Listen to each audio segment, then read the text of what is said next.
has urged the federal government to stop the issuance of fish import license as it is inimical to the economic diversification policy of governments. The call was made Tuesday's plenary following a motion of urgent public importance on the matter. The lawmakers, while debating the motion from Representative Jonathan Gaza, expressed worry that fish importers have turned Nigeria into a dumping ground for fish and related products, some of which are below approved standard. And Bayfair, I represent the people of Karu, Kefi Kokona Federal Constituency. I rise under Order 804 to bring a matter of urgent public importance, and I also request that the House suspend relevant rules to allow me take it. I would call the motion heavily moved by my honorable colleague. I so second. Those in favor of the motion that the matter is urgent, say aye. Those against it, say nay. Ayes have it. Second motion that we suspend our rules to enable him to take it now. Honorable E.J. Abohima. Good people of Ego-Ipobaha Federal Constituency, Edo State. Mr. Speaker, I rise to stand to support that all relevant rules be set aside for my friend, my brother, to take the urgent public importance. I so second, Mr. Speaker. The need to investigate the recent issuance of licenses for fish importation into Nigeria. The House notes that in the last few years, Nigeria has gone through a recession and has resurfaced, and this recovery can be largely attributed to the diversification of our economy, especially in the field of agriculture. The House further notes that fisheries, which is an important subsector of Nigerian agriculture, with the country being rich in perennial rivers such as the Benue River, Niger, Ocean, etc., and lakes like Kayenji and other dams and ponds, and has also attracted a large influx of fish farmers using latest technology, has led to an increase in fish production and employment. The House is also aware that in the past, the Minister of State for Agriculture, during a meeting with the Ijebu Initiative on Poverty Reduction, in Abuja, sometimes in August 2017, stated that the federal government will stop issuing fish importation quota to importers, saying the venture was no longer sustainable. Also aware that frantic calls have been made by various quarters, including these hollow chambers, to ban the importation of fish into the country, as it has negative effect on our economy and also on our health, as we cannot ascertain the total health status of all the fish imported into the country all the time. The House is worried that even with pronouncements by the federal government to ban fish importation in a bid to encourage local producers to support federal government diversification policy, licenses are still given to importers who have turned Nigeria into a dumping ground for all manner of fish. The House is further worried that if this trend continues, the gains that have been recorded by local fish farmers and employment that have been created will be lost. The House is disturbed that fish importation is not sustainable, and if the federal government does not urgently look into the matter and rescind its policy on the issuance of licenses for fish importation, it will continue to bring about backward integration in the nation, with people not being able to set up fish farms or employ and create jobs. The House therefore resolves to set up another committee to investigate all licenses granted for fish importation within the last 1 year, request the Federal Ministry of Agriculture and the Bank of Agriculture to provide incentives to local fish farmers that will boost up production, and lastly, that the other committee concludes the assignment within 2 weeks and report back to the House for further legislative action. I so move, Mr. Speaker. Alexander Adekola, member representing Ekiti South Federal Constituency 1 of Ekiti State. I rise to second the motion, assembly moved by my friend, Honorable Jonathan Befi. I so second. Owing to the fact that hardly do you have a country that goes through a recession and is able to rebound and come out strong, and this can be attributed to so many factors, which include the fact that our agricultural sector has been strengthened by way of policy. One of the things that makes an economy strong is when you ban importation and encourage local production, which will help your GDP at the end of the day. Now, this was taken, and fish production in Nigeria actually came up strong. You found out that from the traditional 1.2 to the traditional 700 to 800 metric tons of fish that was produced, within a year, Nigeria started producing about 1.5, an increase of about 800,000 metric tons of fish locally. And this, in fact, impacted positively on our economy and brought about employment. But, to our greatest dismay, statements that had been made by this government to see that fish importation comes to an end so that indeed our local farmers can be strengthened is being abused. What we have instead are licenses being issued and fish being poured into this country, thereby frustrating the local farmers. A typical example within the same agricultural sector is in the area of maize production. There was some sort of ban or restriction, and maize cultivation went very high. But a particular company was actually given the license to import maize. And what happened? Hundreds of metric tons were imported. Now, because of this excess influx, what happened to the cost of maize? And this is sometime in the year 2017 going into 2018. The cost of maize crashed from 14,000 naira a bag to about 7,000 a bag, because these people just brought in their maize and dumped it on our market.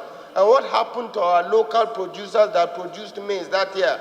There was nowhere to offload the maize, even with our rich population. So, Mr. Speaker, honorable colleagues, I want us to look at this very critically and actually do an investigation. It is high time that this House takes the responsibility of charting the economic recovery path for sustainable economic recovery of this nation. We cannot leave it in the hands of anyone. We've been elected as leaders to represent our people from our various polling units to our various wards and our local governments and federal constituencies. The honor beholds on us to make sure we stand up to the challenge. And I believe this would definitely be a step in the right direction. Things that we can produce locally, there is no need importing them whatsoever. We should make sure, we should take steps that countries that were going through recessions took, close their borders, adequately, strategically, to make sure that we produce locally, look inwardly, live Nigerianly, and make sure that our economy rebounds as it ought to. We are providing jobs and, above all, guaranteeing safe and healthy foods for our people to eat. On this note, I so move that the Honorable House kindly support this motion so that we can get the necessary intervention that is required. Thank you. Yes. Mr. Speaker, I rise to speak this morning on this matter, though it looks very simple, but it goes to the heart of our economy. And because my interest has always been in agriculture, education, and science, any matter in this direction will attract my attention. Just about 1 month ago, I wanted to build a dam in one of my farm sites. That was the first time as an engineer that I discovered that the machine that will do that job for me is what we call the swan buggy in engineering. Swan buggy is a machine that can always work, in a watery environment or in the water. It does the job of an excavator, but it can only do that in the marshy area. And I discovered that in the whole of Nigeria, you have just 10 swan buggy located in Lagos, and it's mostly used by dredgers. Mr. Speaker, why is this very necessary? In a country of about, let me conservatively say we are 100 million people. Because I'm a mathematician, I want to be careful with figure. In a country of about 100 million people, for example, and with fish need of 4 million metric tons, and we are currently producing 1.2 million metric tons. So there's a shortfall of about 2.8 million metric tons. And the machines that are even going to be deployed, if you want to go into fish farming, particularly to start building your own dams. For 100 million people, in the whole of this country, you have just 10 of them located in Lagos. Then you begin to wonder, is it our policy that is wrong, or we don't even understand what we are trying to do? My answer is simple. We don't understand what we are doing. We only pretend to the outside world that we know what we are doing. Farming is capital intensive. There are so many farmers on this floor. Farming is capital intensive. If you go to US and UK, where the issue of subsidy started in those days, in the 19th century, subsidy emanated from an attempt to support the farmers. Because the way we have handled farming in Nigeria can never, one, get us to the promised land of being able to feed ourselves. That's the first one. The second one is, I doubt if we'll be able to attain that height of being able to export any of our agricultural produce. Forget about the fact that yam are being taken to seaports for exportation. But do we have enough to eat back at our different houses? The answer is no. So I'm contributing this money for that first reason. The second reason is, it is painful, Mr. Speaker, that we have the kind of farmers we have in Nigeria. And you will know that when you go to commercial bank to want to take loan is taken at probably an interest rate of 22%. The BOI one or the Bank of Agriculture one is taken for 9%. Mr. Speaker, I stand to be corrected. Not even the gate of this world can convince me that anybody can take loan to do any business at all and make profit and be able to sustain a loan that is given at 10% interest rate. Not to talk about 22, not to talk about 28. Nowhere in the world you can take loan and do business and pay back and maintain the interest of 9%. So that is the second reason. The third one is, where are the policies to generate all these things that we are talking about? So I'm contributing because I feel pained that as a farmer, I can see them on my left-hand side here, Wasa is here. People who have job to do, those are the two security things. When you have them, it becomes easy to govern your country. When people are not hungry, when people have economic power, those are the two things that will safeguard anything. Atomic bomb, war machinery, those things do not guard against war. Those are the two major things: economic power and ability of a country to feed its populace. So, Mr. Speaker, I align with the removal of the motion, and I want to beg that those who are giving the licenses, as they are giving the licenses by the left hand, they should try as much as possible to write policy that will encourage farmers. You can't say completely that they should not give, but when they are giving the licenses with the left hand, they should write policies and follow it up. And let me finally say this before I go and sit down. In all the books I've read about economy, in all the books, and I stand to be corrected, there is no country in the world where banks will revolutionize industrialization. No way. Banks do not do that. Banks are set up majorly to make profit. And so when you have a profit venture, you cannot be giving that loan at an interest rate of 2 or 1.5%, which is being done in other climes. What revolutionizes industrialization in any country is the deliberate effort of the government by way of having good policies and by making sure that every aspect of our life is subsidized. Not petroleum subsidy now. I'm not talking about petroleum subsidy. I'm talking particularly about agriculture, education, and science. Once you don't subsidize those three areas of our economy, we cannot develop. And agriculture is the most important, and agriculture should take the main position. In fact, agriculture should be subsidized as much as 60%. That is when we can have an inroad into what is called an economy. So our policy makers will cease to depend on banks. Banks cannot turn around anything. They can't. It's either they do round tripping, buy dollars and sell dollars and sell naira, because at the end of the day, the books are clear. They want to make their billions. So government must deliberately, by way of policy, by way of subsidy, and I want to clarify, subsidize agriculture, subsidize education.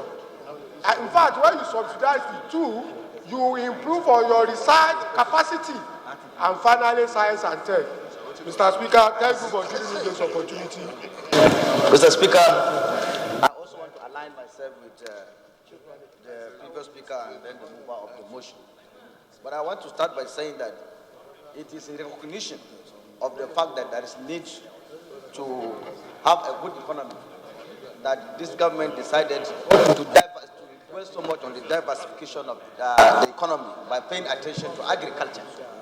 I want to say on record, Mr. Speaker, that this government decided to reduce or stop the importation of rice so that we can be able to boost production of rice locally. And that has actually improved. If you go to campus today, it is a very good example to realize that our farmers have not only boosted the economy, but farming, but even their income has actually increased. We have had records of this year that a lot of them have even approached banks and have been able to get loans. And apart from the issue of rice, I agree with him that just as we did with the issue of rice by banning importation, increased local production, there is also need to stop or reduce the issuance of licenses anyhow. Because the mover of the motion stated clearly that before it was, the licenses were abused, and the production increased by 100% because we were having about 800 metric tons and it boosted to about 1.5 million metric tons. That means it has actually increased as a result of the activities of the farmers. But by issuing the licenses anyhow, now it has actually dropped. That means just the way we did with the agriculture, by stopping banning importation, increased local production, we should actually caution that those responsible for issuing these licenses not to just issue, because lots of people will just get it just to be dumping some of the fishes in our country.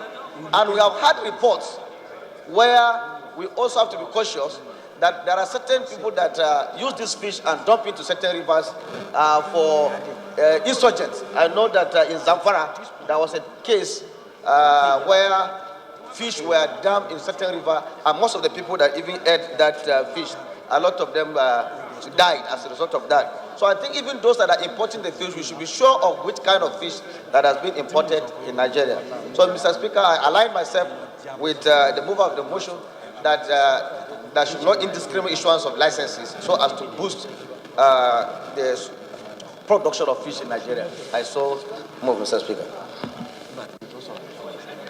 I stand here to speak in favor of the motion ably raised by my friend, not because he's my friend, but because of the interest I have in the family and Nigeria.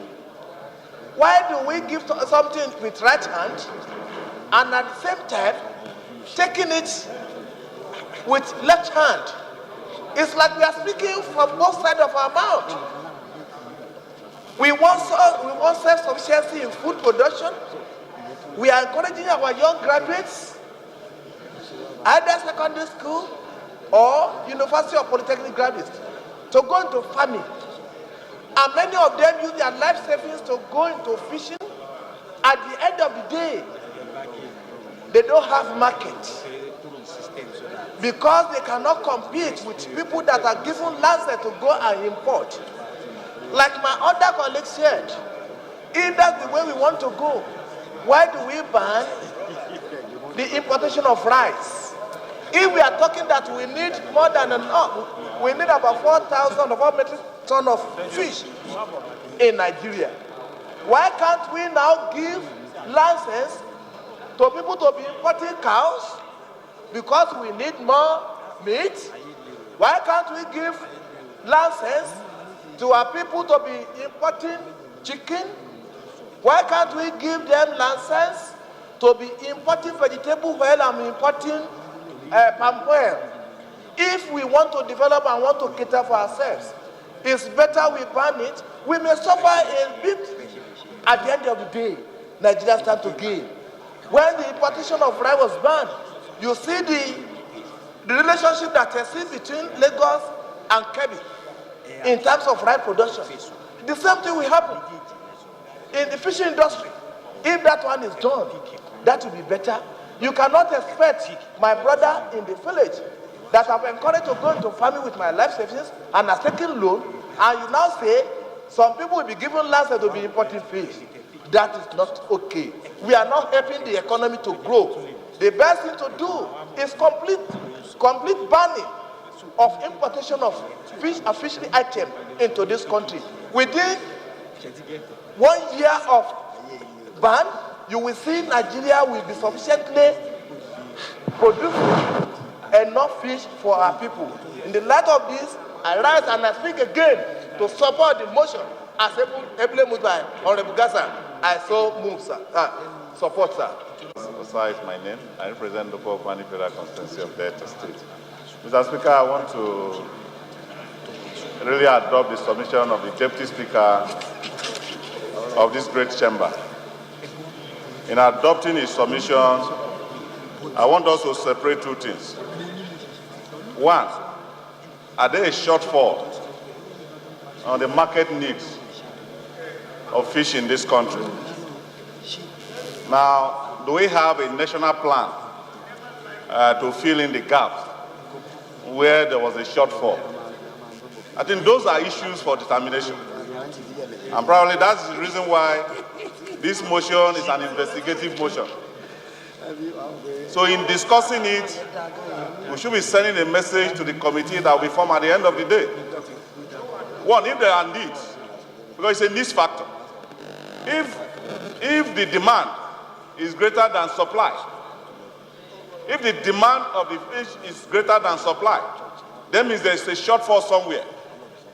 And do we need to fill the gap within a period of 5 years to be able to generate that style that can enable Nigerians to meet up with the fish demand of Nigeria?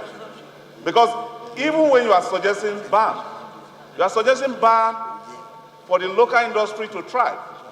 If the local industry to thrive, we represent the masses. Are they going to suffer because the local industry wants to thrive? Those are questions for determination. So in considering this issue, and that's why I'm happy that the motion is an investigative motion, that the committee of the House will be able to unravel the total demand of our country and be able to spread it, say, in the next 5 years, with the current money that the federal government has marked through the CBN of 200 billion. Where is it going to? What kind of industry this 200 billion is going to? Is this money going to the fish industry? Is this money going to another manufacturing industry? The National Assembly should be able to interface. The National Assembly should be able to interface with the appropriate executive quarter to be able to do this national development planning in achieving these goals. Mr. Speaker, distinguished honorable colleagues, I am in support of this motion because this motion will unravel a lot of issues. And to start with, policy formulation starts from the House. Because if the House is to interface and plan, I think whatever that is going to come out, outcome of this investigative motion, the House will be able to use it to plan. How do we plan? We say we are the power of the purse. The power of the purse, probably, if we want the agricultural sectors to grow well, this is what we have marked, and make sure that such policies are followed up. I think that's the complete issue, Mr. Speaker, distinguished honorable colleagues. So I urge every member to support this motion. Since this motion, prayers is not talking about ban. Since this prayer is not also talking about exclusion in all sectors. This motion is talking that you want to investigate, unravel, and bring out the data that are necessary for policy formulation in this nation. So on this ground, Mr. Speaker, I wholeheartedly support this motion and urge honorable members to support this motion with the speed of light that is required. I so submit, Mr. Speaker.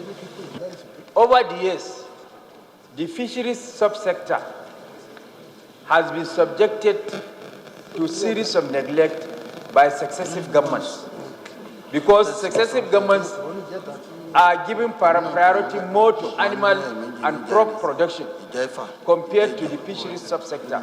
As a result, there is huge deficit in our requirement, and then that brought about the need for importation.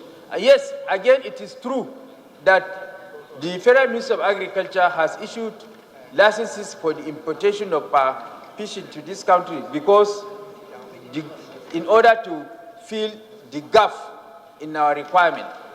But I want to also report to this Honorable House that steps are being taken to phase out completely fish importation within the next 2 years.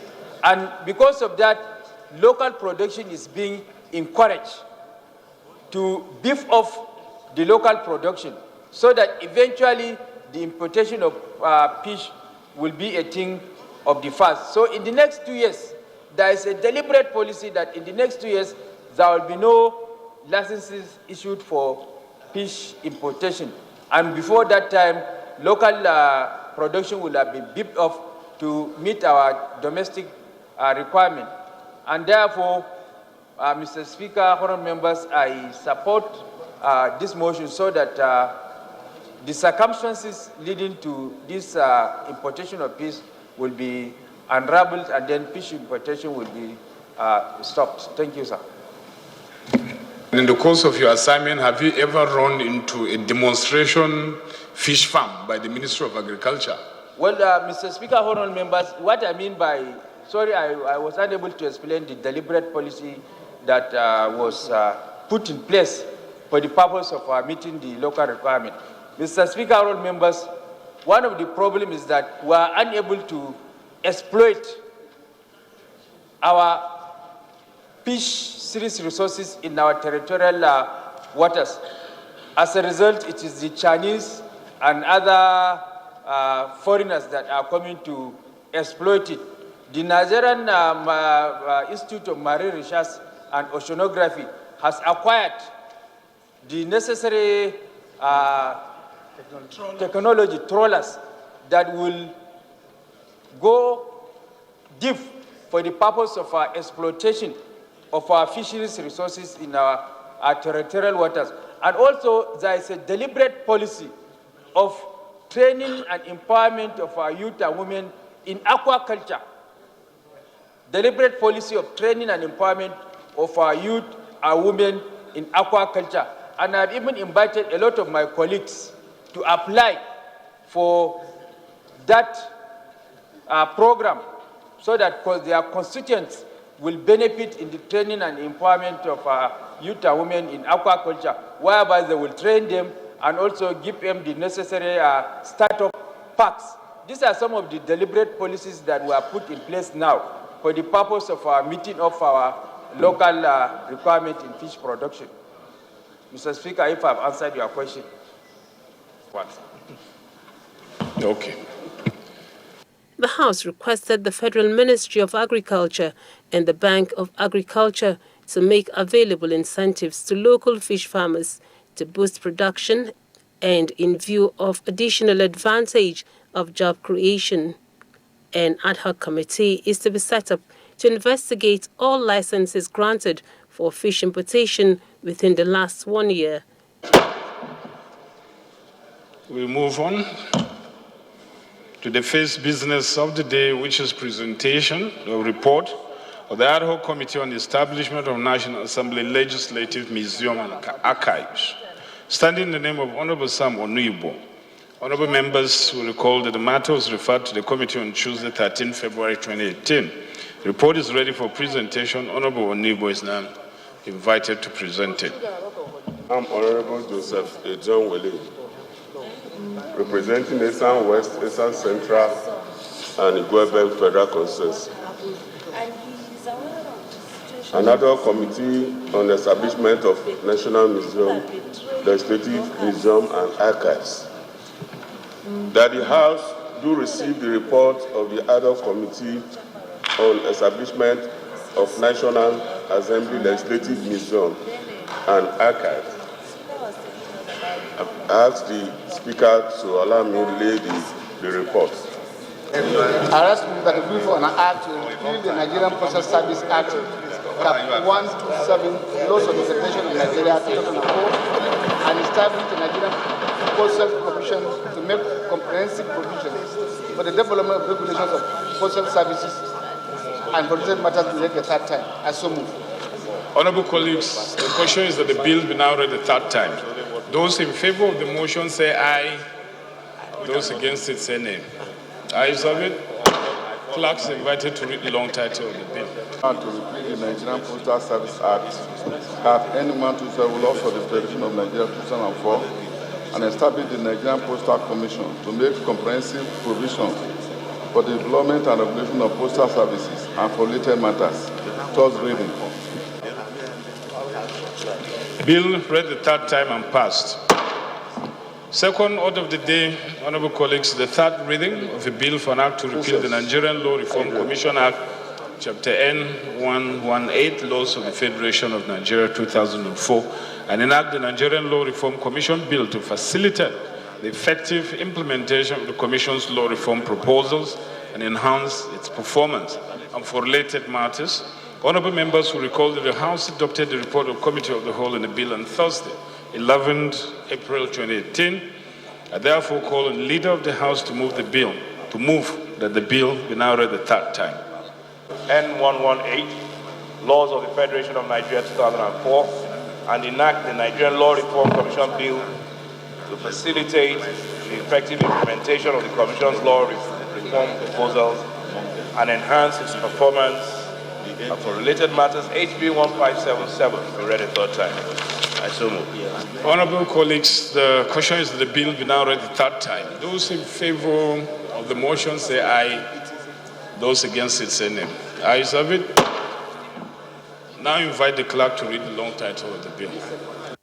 The Nigerian Law Reform Commission Act, Cap N118, Laws of the Federation of Nigeria 2004, and now the Nigerian Law Reform Commission Bill to facilitate the effective implementation of the Commission's law reform proposals and enhance its performance and for later matters. Third reading.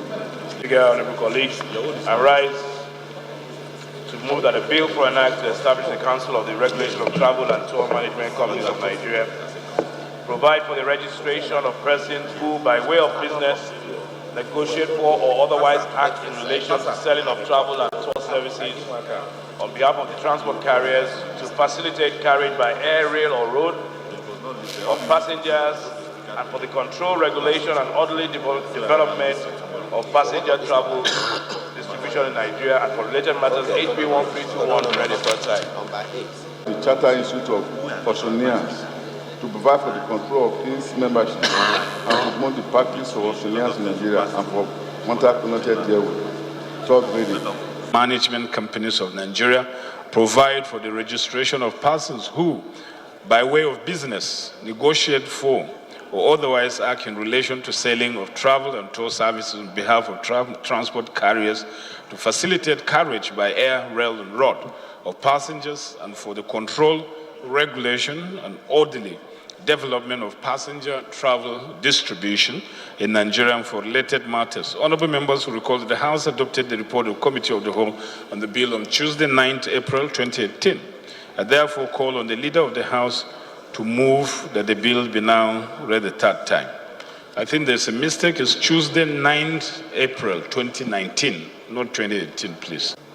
I rise to move for a bill for an act to establish the Council for the Regulation of Travel and Tour Management Companies of Nigeria, provide for the registration of persons who, by way of business, negotiate for or otherwise act in relation to selling of travel and tour services on behalf of it, transport carriers to facilitate carriage by air, rail, or road of passengers and for the control, regulation, and orderly development of passenger travel distribution in Nigeria and for related matters, HB 1321 be read a third time. Act F17, Laws of the Federation of Nigeria 2004, to establish the Federal Polytechnic Fagge, Kano State, to provide opportunities for technical education in in furtherance of government economic objectives of ensuring an effective, dynamic, and self-reliant economy, and for related matters be read the third time. I so move. Honourable colleagues, the question is that the bill be now read the third time. Those in favour of the motion say aye. Those against it say nay. Ayes have it.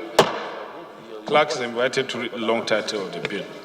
Amend the Federal Polytechnic Act, Chapter F17, Laws of the Federation of Nigeria 2004, to establish the Federal Polytechnic Park in Kano State, to provide opportunities for technical education in furtherance of government economic objective of ensuring an effective, dynamic, and self-reliant economy, and for later matters. Third reading. On this item number 7 on the act, on the bill, to bring an act to establish the Polytechnic Kaltungo, we discovered in my committee that there is no similar bill here. Rather, it's from another one in another part of Gombe State, which has been passed and sent to the Senate for concurrence. This one is a bill sponsored by Senator Lidani from the Senate, which is seeking the concurrence of the House. So since there's no similar bill, I don't think there's any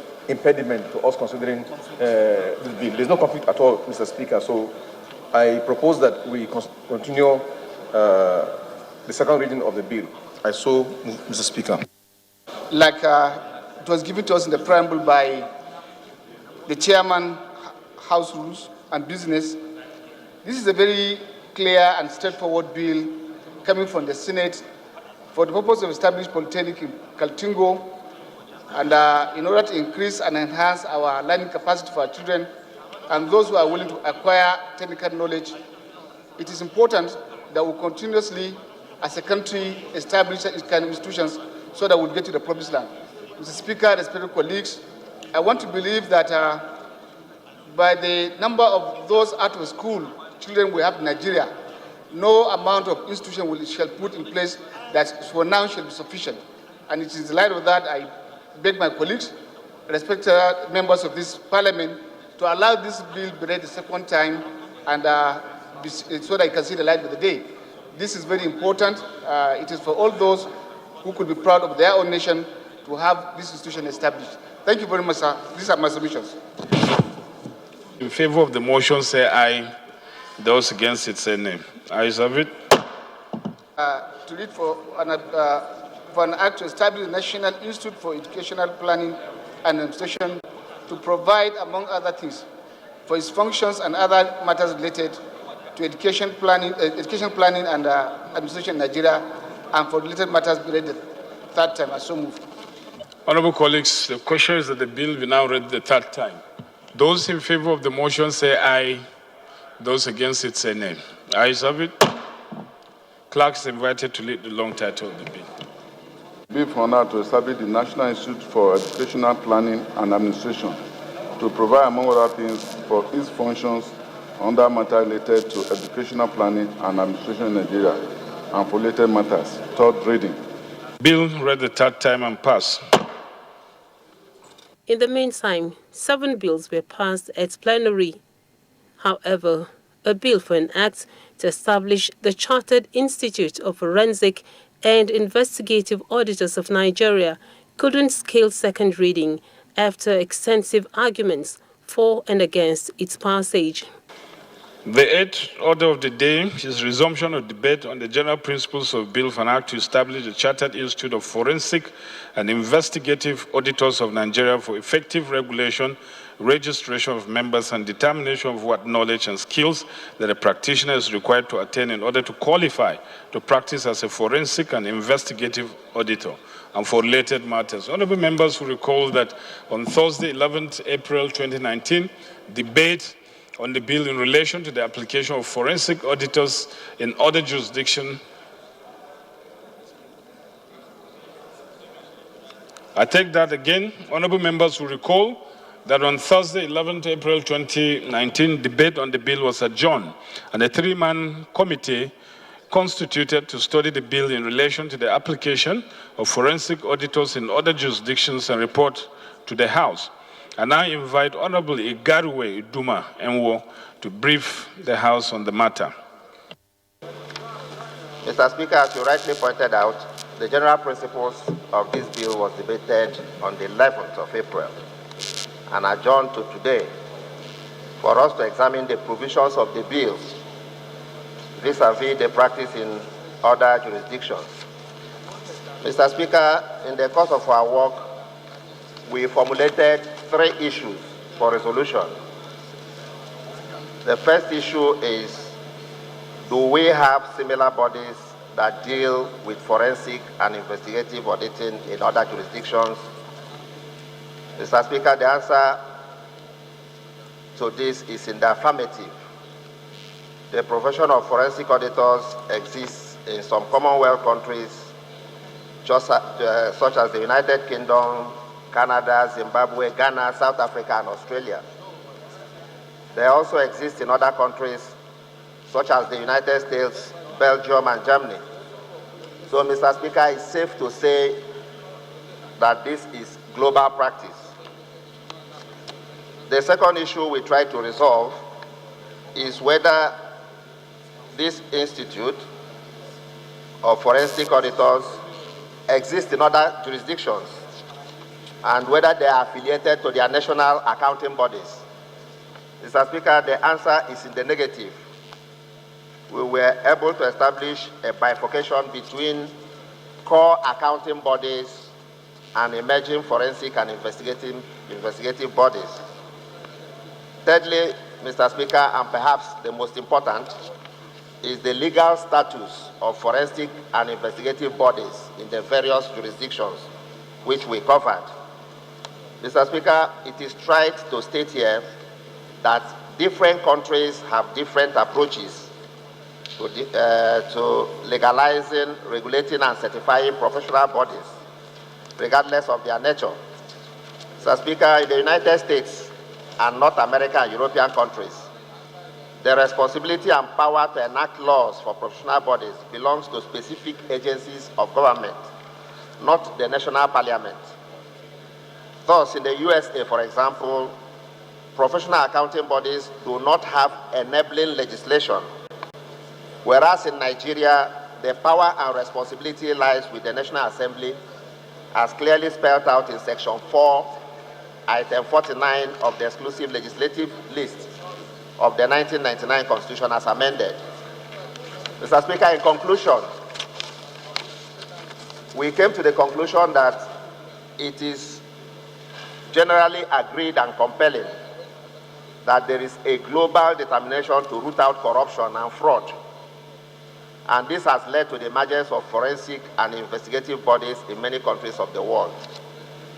That said, the forensic and investigative bodies in other jurisdictions which form the subject of our investigation do not enjoy legislative flavor, but are registered with their national corporate affairs commissions or their equivalents. Mr. Speaker, that's the conclusion of the assignment we were given. I so submit. Thank you, Mr. Speaker. In between the distribution of the report about 10 minutes ago, I've taken time to read the report because I watched it on NTA Parliament yesterday, the debate on the forensic matter, and it was interesting. And I just decided within myself that when I get to the floor today, I'm going to see how it goes. Now, from that debate and from the report that was distributed some 10 minutes ago, there are so many lacunae there. And I will start by saying, I'm not biased, but I just want to state my side. One, let's define audit. Audit from this dictionary says an official inspection of an organization account, typically by an independent body. Audit can be expected to detect, can't be expected to detect fraud. So that can be one of the reasons why you need forensic examination. There is another definition of audit, which says a systematic review or assessment of something, a complete audit of something. So which means audit in this case, from the report, is that it does not refer to accounting alone. So agree, that's the first premise. That is established. But the second premise that I don't want us to fall into the hole is that you don't have to use the word audit in the context the bill is trying to use it. That is my ground. If you say forensic investigative accounting thing, that is correct. Let us find a way of having a bill. Mr. Speaker, this is important. The word audit in that particular bill will so malangu the accounting profession. No, don't, when I finish, you can. I support a bill that will do a forensic examination, because I remember in 2007, when we took our case to the tribunal in Osun governorship, we hired the services of a forensic expert, and that was the late memory of Adrian Forty. He was a forensic expert. Forensic is a profession that belongs to so many professions. Science. Yes, I didn't want to call the attention of the speaker, because this thing is important. I want the debate to go on, so establish that. I want the fact that audit does not apply to accounting alone. That is established true. But what is confusing in that bill is that if you pass the way it is, audit in that context is in the context of the accountants.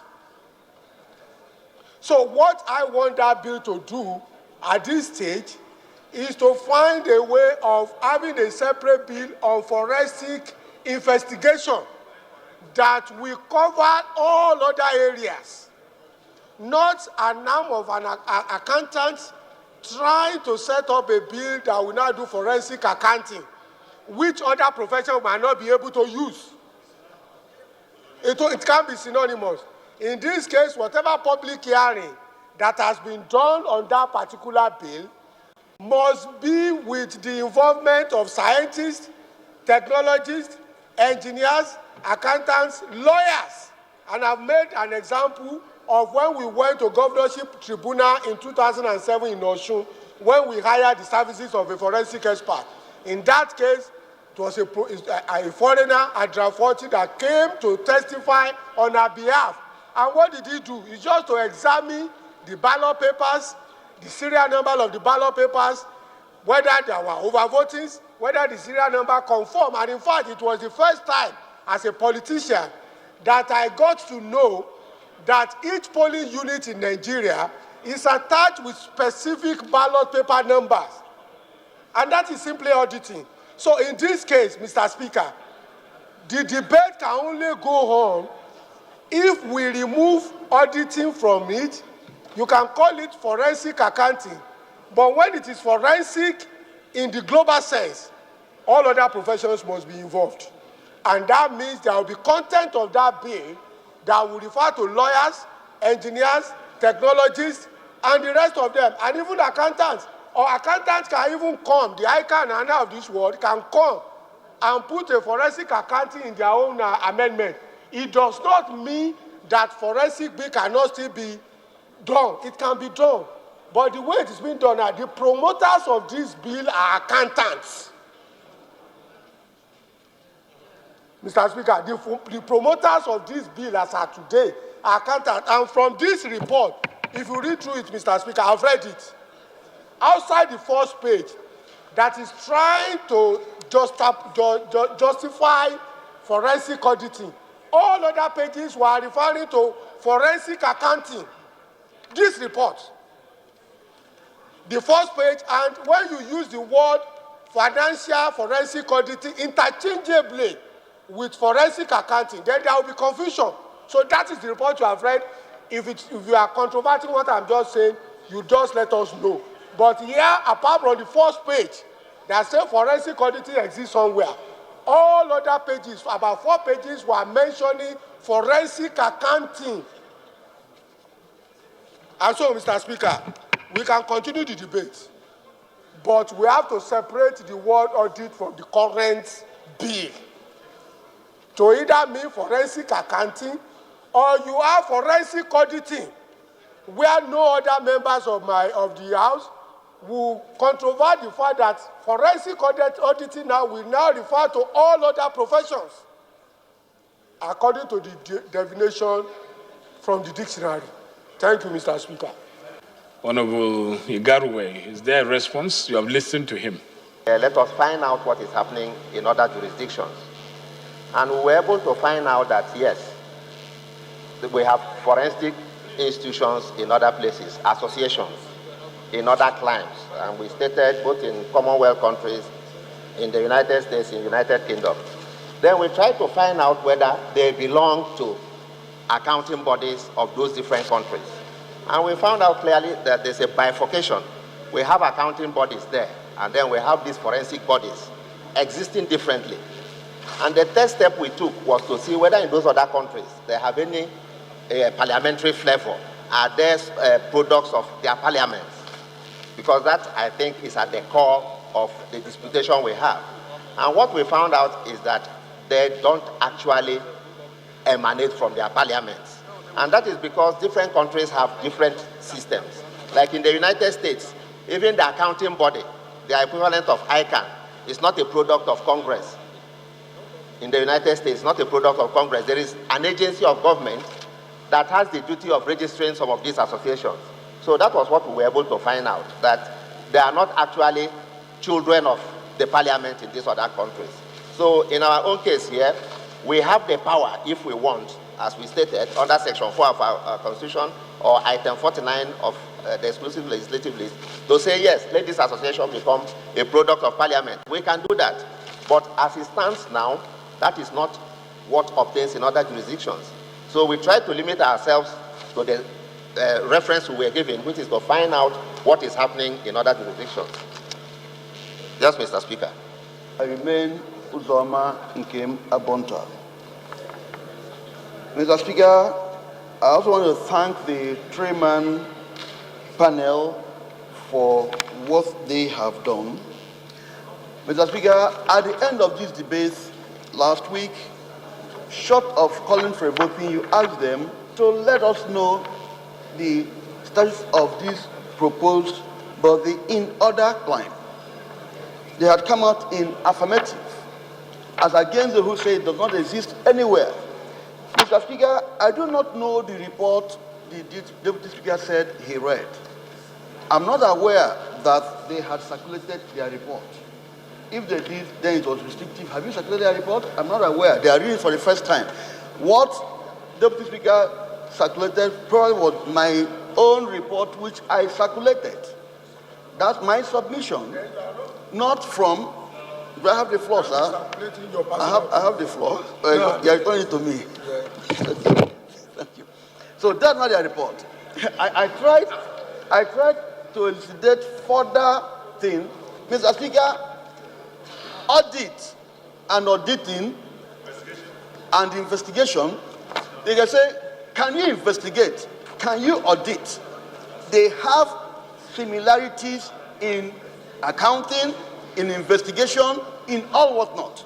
Mr. Speaker, you are a lawyer. You know we have narrow interpretation and wider interpretation to give the true meaning and intent of any word. This is something we can use and also an interpretation clause to correct. Are we going to throw away this? The problem of Nigeria today is corruption. We all agree. And the focal point of this government is to reduce corruption to the barest minimum. Mr. Speaker, this body will start work where the accountant stops. Mr. Speaker, the other point is, if I say now only accountants or ICANN should be in charge of this, that means I cannot be a forensic investigator being a lawyer. But this body admits economists, sociologists, lawyers, and accountants. And it is fallacy to say, it's misleading to say that the promoters of this bill are purely accountants. Mr. Speaker, there are lawyers there. There are economists there. There are ICANN chartered members there. It's all encompassing. What we are saying is, when in other clients, for example, America, huge corporations started collapsing, based also on the report of audit reports, I may go to say, for example, Calgary in Nigeria is gone. But if you see the robust accounting reports, it's misleading. It's misled. In reality, their shares are worthless from what we see in the market, from the indices. Therefore, the global phenomenon came up now for forensic auditing, investigation to stop fraud. Mr. Speaker, accountants, ICANN as they be, cannot do fraud investigation per se. They look at the book. But this forensic body we are talking of now are fraud prevention experts, fraud detection experts. They use mechanism that is globally coming up to check, to monitor, to forestall fraud, where the accountants do not. We've done this debate past. The only mission we ask them to say is, does it exist in other areas? Mr. Speaker, in Nigeria, we have tailored the Constitution that Section 4 and 49 as it gives the Parliament the exclusive right to start people. So they can go to no other agency anywhere to ask for certification. If the people they train can have legal backing, can bring out their certificate, that means Parliament must justify them. They have no other body to go to. But in US, they can't approach Congress, they can't approach another person because it is not a function of Congress, it's a function of the agency. That is why the ICANN equivalent in US was not licensed by any parliament. They are the product of the agency. In US, you also have several accounting bodies. Mr. Speaker, I want to ask this question, and I want to challenge all the accountants here. What is ICANN avoiding? What is ICANN hiding? If you look at, I have the floor. If you look at, I may go to say, all the monumental fraud in Nigeria, there's an ICANN member accountant behind it. I stand to say, all the fraud in all the companies, all the monumental and huge fraud that are involved. Therefore, Mr. Speaker, we will only be doing Nigeria a whole lot of good. Honorable colleagues, we will only be doing Nigeria a whole lot of good if we allow this anti-fraud body to come up. This body that will prevent and forestall fraud in the system to come up. Mr. Speaker, it's interesting to know that in Zimbabwe and other countries, they even have in-government departments. I don't know if I'm communicating, sir. In honorable colleagues, even in Zimbabwe, in South Africa, even in government parastatals, they have a department of forensic audit and investigation, notwithstanding internal audit. So is Nigerian case going to be different? In any case, must we do something that exists elsewhere? Can we not start our own pattern that will help Nigeria? I want to beg of you, allow this bill to go through. We have had public hearing done by Senate, a robust one, and they looked at it and said, as it is in other clime, let it be Nigeria. Let it not look as if we are hiding something by stopping this body. The question to ask, Mr. Speaker, what are we going to lose if we allow this body? Nothing. What are we going to gain if we allow this body? A whole lot of. We'll cleanse Nigeria, we'll stop that. It's interesting to know that all the anti-corruption agencies are in support.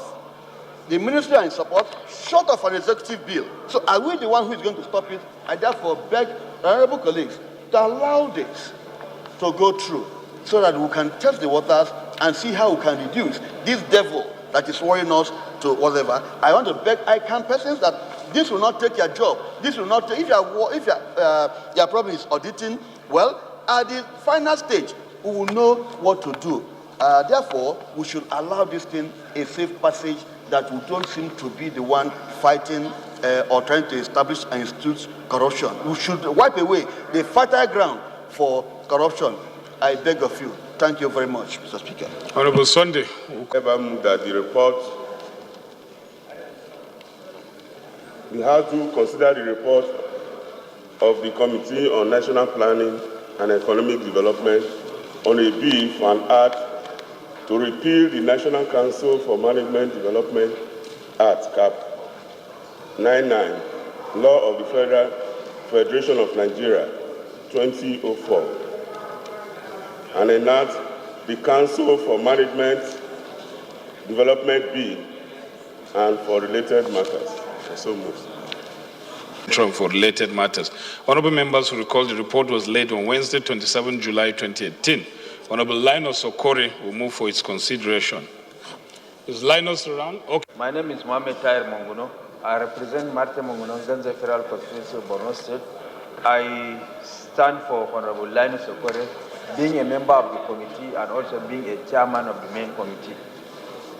Mr. Speaker, honorable members, I hereby move that the House do consider the report of the Committee on Agricultural Colleges and Institutions on a bill for an act to establish university veterinary teaching hospitals, constitution of both etc. and for related matters, House Bill 568, and approve recommendations therein. I so move. Honorable Jaribag on Jarigbe.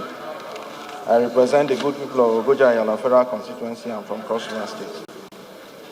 I rise to move that the following bills be considered by the House. 1. That the House do consider the report of the Committee on Tertiary Education and Services on a bill for an act to establish Federal College of Education Special, Benin Kudu, Jigawa State, to provide full-time courses, teaching, instructions, and training in technology, applied science, arts, social science, humanities, and management, to establish College of Education, Technical, Ona, Akwa Ibom State, to provide full-time courses, teaching instructions, and training in technology, applied science, arts, social science, humanities, and management, and to provide for establishment of Federal College of Education, Lisam, Taraba State, for the purposes of providing qualitative education in science, arts, social sciences, and other technical knowledge, and for related matters, and approve the recommendations therein. 2, that the House do consider the report of the Committee on Tertiary Education and Services on a bill for an act to amend the University of Maiduguri Act, CAB U10, Laws of the Federation of Nigeria, 2004, to specify the minimum qualification of the chairman of the governing council, ownership of intellectual property, and to provide for pre-action notice to the university authority and for related matters. That the House do consider the report of the Committee on Tertiary Education and Services on a bill for an act to amend the Abubakar Tafawa Balewa University Bauchi Act Cap A1 Laws of the Federation of Nigeria 2004 to specify the minimum qualifications of the chairman of the governing council, ownership of intellectual property, and to provide for pre-action notice to the university authority and for related matters. That the House do consider the report of the Committee on Tertiary Education and Services on a bill for an act to amend the Obafemi Awolowo University Transitional Provisions Act Cap 02 Laws of the Federation of Nigeria 2004 to specify the minimum qualification of the chairman of the governing council, ownership of intellectual property, and to provide for pre-action notice to the university authority and for related matters, and approve the recommendations therein. And finally, that the House do consider the report of the Committee on Tertiary Education and Services on a bill for an act to amend the Federal Polytechnics Act, Cap F17 Laws of the Federation of Nigeria 2004, to establish the Federal Polytechnic, Malum Fashi, Katsina State, or promote a planned and balanced economic development sustainable by applied science, technology, and management courses, and to establish Federal Polytechnic, Koko, Delta State, to provide for equity and access to tertiary education in the country, make comprehensive provisions for its due management and administration, and for related matters, and approve the recommendations therein. I so move. Those in favor of the motion, say aye. Those against it, say nay. Ayes have it. 15th order of the day is consideration of report of Committee on Public Accounts and the annual report of the Auditor General of the Federation 2010. Honorable members recall the report was laid on Wednesday, 10th April 2019. Honorable O.K. Chinda will move for its consideration. Job well done, because this is the very first time that pursuant to our responsibility, this committee went backwards to 2010, as a matter of fact, to do this work. So they have done an exhaustive work. I have seen it. It's in about 3 volumes. But to tidy it up in a way and manner that it will be ready for the committee of the whole, they're asking for a little time. So may I ask that we step down concerning of this report? I so move. Report step down by leave of the House.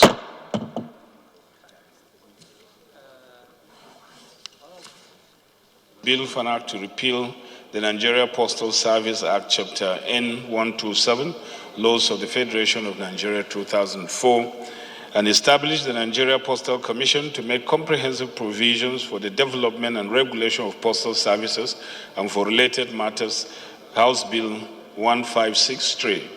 Honorable members, that will comprise the committee includes Honorable Edward Gyang Pajok, who will serve as chairman, Honorable Bakar Lawal Garba, member, Honorable Akpan Emmanuel, member, Honorable Magaji Dao Aliu, member, Honorable Nkem Abonta Ozoma, member, Honorable Isiaka Ayokunle Ibrahim, member. These are the conferees. Honorable MT. Honorable Speaker, Honorable Members, I hereby second that the House give it up to the Committee of the Whole to consider the report. To consider the reports.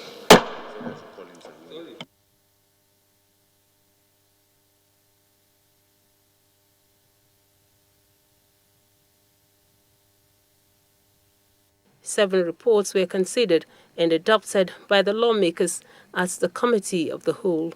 Bill for an act to establish the Chartered Institute of Social Work Practitioners. This is one of the bills that was passed by the National Assembly and sent to Mr. President for his assent, but he declined assent and gave his reasons. One of the reasons was that the scope of the bill was not well captured. So this bill was referred to our legal department. We have looked at it again and are taking care of the President's no concern. So we're submitting this report for consideration. I so move.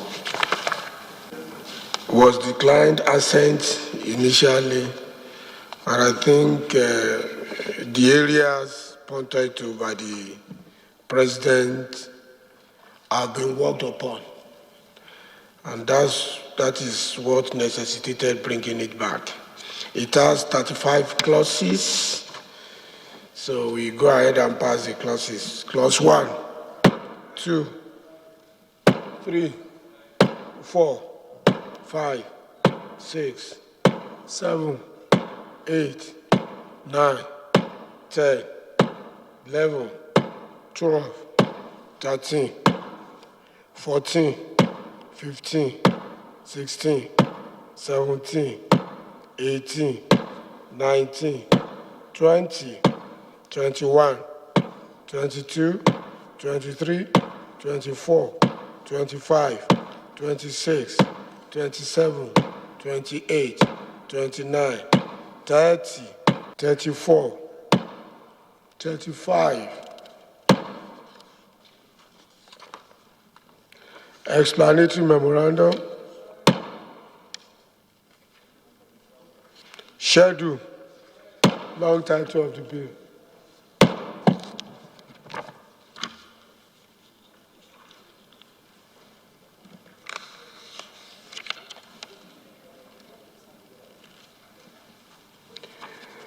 The next report to be considered is actually a concurrence bill, a bill for an act to establish the Institute of Transport Administration of Nigeria. It's a concurrence bill, and so I will invite Chairman Rules and Business to speak to the report. House of Representatives on a bill for an act to establish the Institute of Transport Administration in Nigeria. This bill, if passed, is charged with the responsibility of advancing the study, training, and practice of transport management and administration in Nigeria. So, as the chairman mentioned rightly, this is a concurrence bill. Public hearing was duly conducted in the Senate. We've gone through the bill, and we've recommended that this committee retains the provisions as contained in the bill. I so submit. The next bill too is a concurrence bill, and it's a bill for now to establish the Project Development Agency (PRODA) Enugu to conduct scientific, engineering, and technological research aimed at facilitating the domestication and industrialization of appropriate technology for socio-economic advancement of Nigeria and for related matters. Now I invite the Chairman's House Committee on Rules and Business to speak to the report. A bill to establish the Projects Development Agency, PRODA, which is located in Enugu, to conduct scientific, engineering, and technological research aimed at facilitating the domestication and industrialization of appropriate technology for socio-economic advancement of Nigeria. Mr. Chairman, I think this is already an existing institution, but it does not have legal or legislative backing. So if we pass this bill and it's assented to, then it will now enjoy the legal backing, and then it will have its own legal personality. Before we pass it, sir, I would amend just a slight thing in clause 1 when we get to it. Section 2, it says the provisions of the bill is to the effect that in 2A that the agency shall be a corporate body.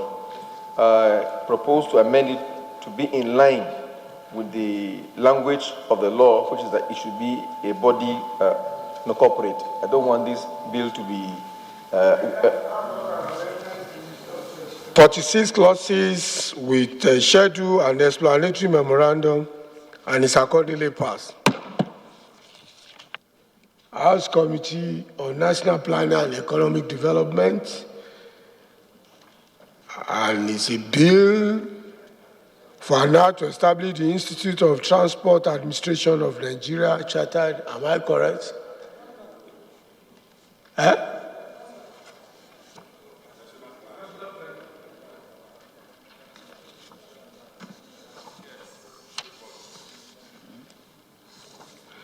Okay, my reports were not properly arranged. Is that of the House Committee on National Planning and Economic Development, and it's a report of the House Committee on National Planning and Economic on a bill and act to repeal the Nigerian Council for Management Development Act, Chapter N, 99 Laws of the Federation of Nigeria, 2004, and enact the Nigerian Council for Management Development and for other related matters, House Bill 461. And I invite the Chairman House Committee to speak to the report. The Chairman House Committee is represented here by Honorable John Wille. So 2 minutes, speak to the report. The Honorable House will recall that the House, at a sitting on Tuesday, 12th of July 2017, debated on a bill for an act to repeal the National Council for Management Development Act, number 99, Laws of the Federation of Nigeria, 2014, and to enact a National Council for Management Development Act, 2016, and for other related matters.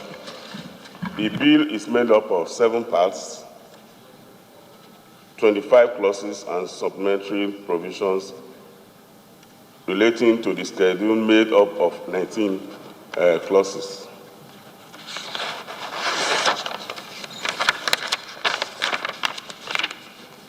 Clauses that are retained without amendment, clauses are 6, 8, 20, 21, 22. Clauses that are retained with amendment are clauses 1, 2, 3, 4, 5, 7, 10, and 11.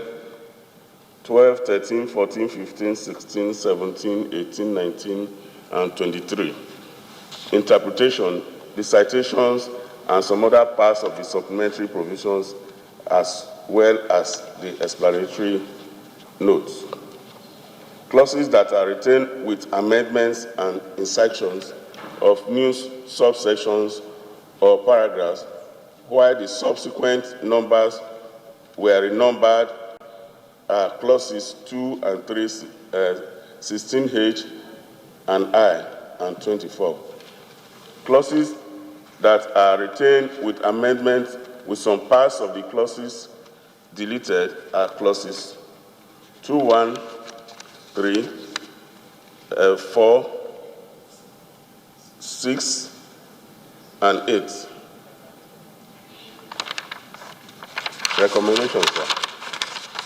In view of the foregoing and consideration, considering the unanimous report the bill received at the public hearing, with just only one dissenting voice, the committee hereby recommends that the attached recommendations be considered, approved, and passed into law in order to enact the National Center for Management Development. The passage of this bill will not only improve the efficiency and effectiveness of the government and private organizations alike, but will also ensure quality and effective management of public and private businesses and resources, create and enhance job opportunities for our teeming youths and graduates, hence socio-economic growth and development of Nigeria. In this regard, I urge you all to support and give an expeditious passage of this bill into law for onward transmission to the Senate for concurrence, as time is of essence. Thank you, Mr. President. 5 clauses with a schedule, explanatory memorandum. So clause 1, clause 2, 3, 4, 5, 6, 7, 8, 9, 10, 11, 12, 13, 14, 15, 16, 17, 18, 19, 20, 21, 22, 23, 24, 25, 26, 25. Schedule, explanatory memorandum, long title of the bill. Sorry for calling the schedule before explanatory memorandum. Rearrange. It will be presented by Chairman House Committee on Agric and Agri-Production and Services on a report on a bill for an act to establish veterinary teaching hospital of universities and veterinary specialist hospitals and for related matters. Am I correct? Veterinary teaching hospitals of universities and veterinary. Honorable MT. So speak to the report. Mr. Speaker, Mr. Chairman, honorable members, what this bill essentially seeks to do is to give legal framework because the veterinary teaching hospitals are already in existence in most of our universities. So it's already there. What this bill seeks to do is to give them legal framework for them to properly exist and also carry out their mandate with full force of the law to enable them back and bite in the discharge of their statutory duty. So it's an establishment bill because they are already in existence. We are just trying to do the needful as per Section 4 of the 1999 Constitution as amended. Thank you. I say advances on course of learning in the course of discipline of veterinary. Say, for instance, Abuja, I'm giving an example, should establish their own institution based on peculiarity and other things. Are we going to have one omnibus law for the entire institutions in the country? I don't understand, sir. Being taught in the university, there's going to be a specialized hospital for veterinary matters. That is the title of the bill. In each university, you have a hospital for veterinary matters, like you have teaching hospital for human medicine. So you will have a teaching hospital for veterinary matters in each university. That is the implication of the title. That's the implication of the title. So it's an act to establish veterinary teaching hospitals of universities and veterinary specialist constitutional. So that is and that it goes further to show too that those hospitals we have their own board, as they have board for teaching hospital in our universities. So the title is well expressive. Say, for instance, if you are going to have one in Birnin Kebbi, you should say this Birnin Kebbi. Because the condition of service and then the operation atmosphere may not be the same with the one we are going to have in Umuleri or the one you will have in Lagos. There are variables that will come that will be different. I don't know whether that's the right procedure and approach. Before I call MT, once you pass this particular bill into an act, it will now apply to all federal universities. So any further question, when you ask, MT will now clarify. But that is what it means, this bill. But the question now is, which we now ask MT, that can we make one omnibus law to cover all the federal universities? So that's the question you are trying to ask. So let him answer. Okay. You see, the condition of service, take care of the entirety of what they are supposed to do. If it is a detachment of that particular system, of course, you have to create, just like we are now doing every day in terms of increasing the various universities. You now come to the floor, I want to establish university in my own community. We pass it, it goes through the second, third reading, and if it is deemed to be accepted, fine. But when you want to have something like this that is going to be all-encompassing, I don't know. There may be conflict of interest between even the institutions that are maybe the parent institutions, because are you going to now detach Abuja University, those who are offering undergraduate from the postgraduate? How are you going to deal with the issue of discipline or staff promotion and the rest? Because the condition of the service would be peculiar to that of that particular institution. At the second reading of this bill, should have noticed this and raised it, whether we can have our omnibus act that will now apply to all universities, particularly those owned by the federal government. MT, although we are still going to go ahead because his consideration cannot be arrested. So yes, sir. But given answer to the question that he asked, the conditions of service is similar to all the teaching hospitals in universities that have faculty of veterinary medicine. They are all the same because they are public universities owned by the federal government, and therefore all the conditions of service are similar. There will be no conflict of interest. And as such, an omnibus law like that can apply. Thank you. Where you have obviously seen the difference in the act governing their system, are there instances, at least for the purpose of education?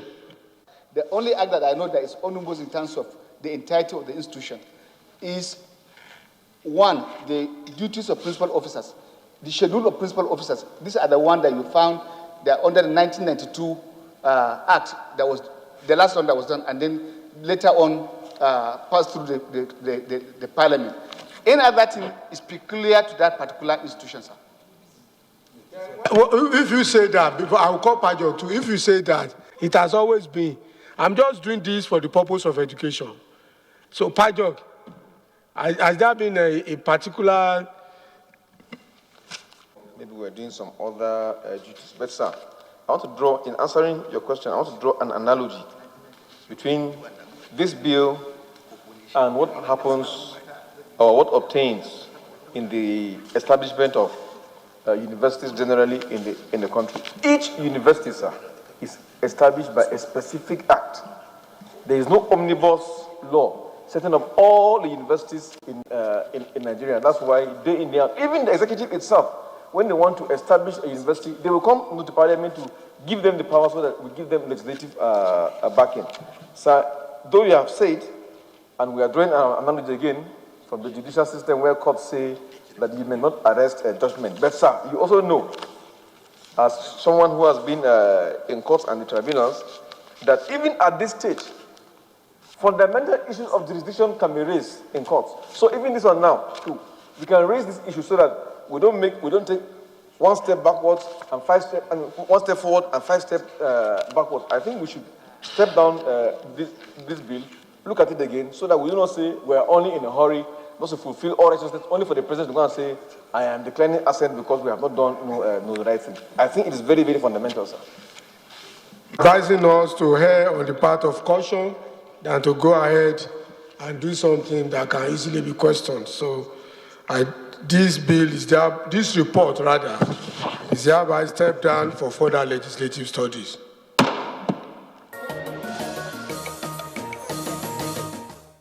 And this is where we come to the end of the program. We thank you for your time. Do stay tuned and join us same time next week for another package.